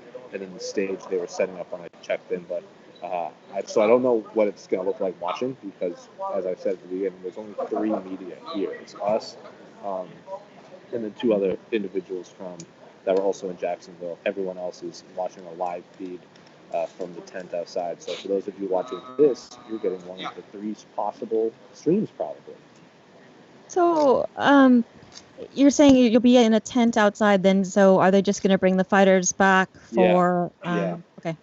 Yeah, so it's going to be similar to like a normal fight night or like a pay-per-view card where it's not just the prelim fighters. Every fighter is going to be brought out, and they're going to have to... It's going to be similar to Jacksonville, where they're going to have the fighters up on stage rather than held around microphones. In regards to Alex commenting earlier about myself not being at the event, it is sad, but I can see that the UFC could not figure out how to allow cage side photography without me being within 6 feet of someone else. I guess I still would like to try, because I have bought a caseload of PPE for myself in the event. As a journalist, I figured I would have to at some point go and cover something. So I have my face shields, my goggles, my masks, my gloves, and even one of those full body Tyvek suits. I am ready to do this. I am ready. And someone wants to know if they have snacks in the tent. Nope.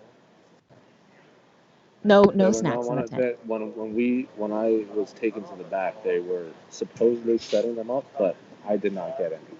Yeah, so since the pandemic, we used to be at weigh-ins and at media events, there would be like a small buffet of snacks and things like that, breakfast foods or whatever.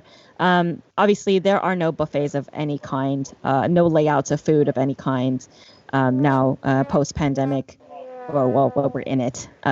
Currently in it, and I believe Jose said that they've been handing for meals and stuff. It's kind of like a box lunch, right? Like a bag lunch. At the media day, or not media day, the fight night day in Jacksonville was basically arena food in like plastic containers, but they tried to change it up every day. So like one day it was like chicken nuggets and French fries, but it was like it's cold, and then the next day was like flayed beef, but I didn't trust it, so I didn't want to touch it. And then one day was like pasta salad with like salad on the side, and then they'd always have some sort of like cheesecake or cookie. And then so it wasn't the best media fight night experience, but I'll take what I can get at that point. Yeah, but it's a bag lunch. So yeah, it's not.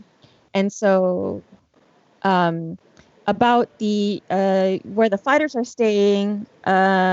Face-offs. Oh, face-offs will be right after this. So there won't be a ceremonial weigh-in, but there will be face-offs between the fighters right after the official weigh-ins are over. And so we've got about 15 minutes left for Casey Kennedy to weigh in. And then not sure how long it'll take them to set up for the face-offs, but usually just a couple of minutes, and then you can tune back in and we'll get to see the fighters face off. I've been getting messages from people in the media tent that it is super hot outside. Yes. In the tents. What is the weather like in Las Vegas today, Jose? It's I would say it's hot, but I'm from Arizona, so it's not as hot as Arizona. But for everyone else that doesn't live in these like this, it's pretty warm. It's pretty toasty outside. Well, do you have the official weather report here? It is 97 degrees. Okay, so not even as bad as it is going to be later on in the day. No. What is that in Celsius? The one true temperature measurement. Ask me in French, please. Quelle est la température en Celsius? Jose? 36 degrees Celsius. Whoa! Holy jeez, that is hot. I mean, it's kind of warm up. I'm up in Ontario. It's kind of warm up here. It's like 20, maybe like 27, 28. We're like warm now. Oh my gosh. It's 39 degrees Celsius in Phoenix.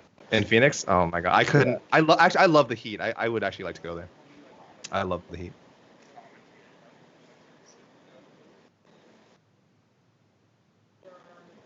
Oh, we're hearing from the truck saying that that kind of temperature is going to fry recording equipment. It's going to make things difficult if the UFC does decide to bring a show there. So there you go. That's something to look forward to, because Arizona was mentioned, I believe, as a possibility. Yep.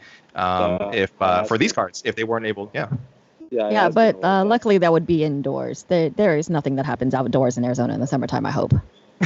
Oh God, no, hell no. Oh yeah, for the media though, if the air conditioning isn't operating out there in that tent, it is gonna be really difficult. Laptops and cameras do not like heat. Yes, the bees. I'm sorry for yelling that. I got a message because normally, as you guys all know, I usually wear like a suit to fights. Mm-hmm. They just go, do not wear a suit. Oh, do not, all right. So tomorrow is casual Saturday. Casual Saturday. Nick Cage Bobby and the Z wants Ripperman to know joining if us again. Royval has weighed in. Yes, he has. We're only waiting on Casey Kenny. Everyone has weighed in. The only person who has not weighed in is Casey Kenny, and he has 12 minutes to show up. Yes. Nicolas Cage being attacked by bees is what's happening inside the media tent right now. Yeah. Very unfortunate. Very unfortunate situation. So I'm going to answer that question. I'm just going to update people again. Dylan Harkness. Only Casey Kenny has not weighed in. Everyone else has weighed in. Can we get the weights up on the screen? Yeah, thank you. Now, the weights up on the screen here, and you'll see everyone has weighed in. And most everybody made weight except for Brock Weaver, who missed at 157.5 and who was fined 20%.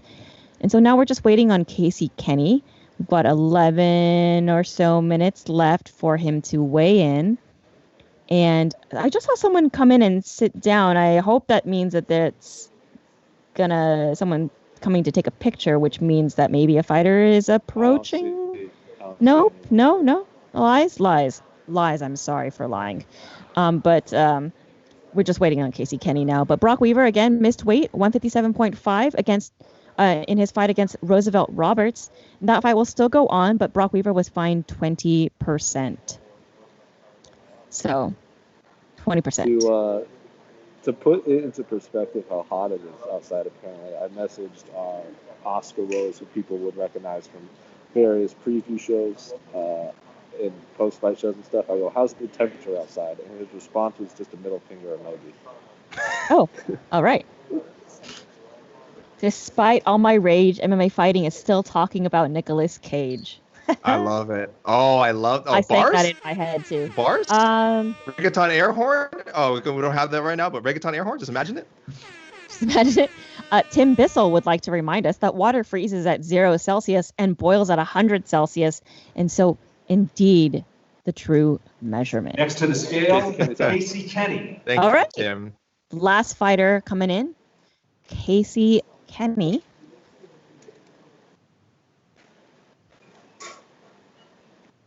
Bantamweight Casey Kenny, the last to show up here.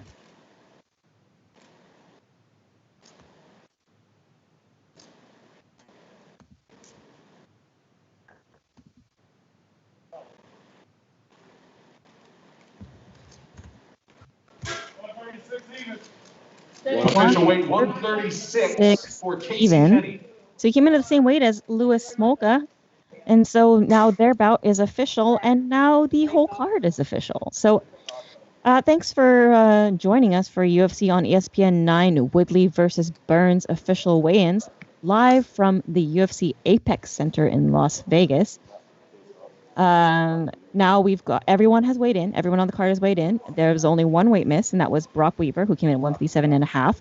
And if you're wondering why Billy Quarantillo and Spike Carlisle are at that catch weight, it is indeed a catch weight bout. Nobody missed weight there. 150 is the agreed upon weight. So Quarantillo came in at 149.5, and Carlisle came in at 150. But as again, the entire card, everyone has weighed in with a spare here, and soon they'll be getting ready for the face-offs, and then you can tune back in to see the fighters from UFC on ESPN 9 face off there in Las Vegas. Jose, any updates? You hit everything on the head. That's a wrap. Come weigh-ins. And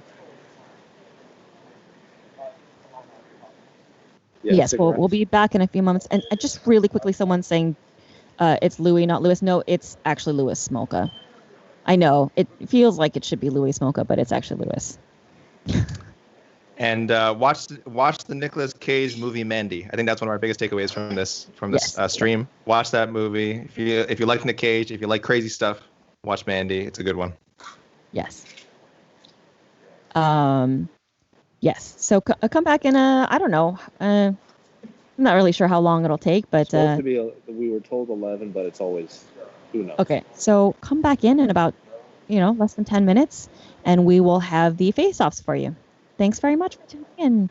Thanks, guys. This has been Esther Lynn, Alex K. Lee, and Jose Youngs calling in from Las Vegas for the UFC on ESPN 9 weigh-ins.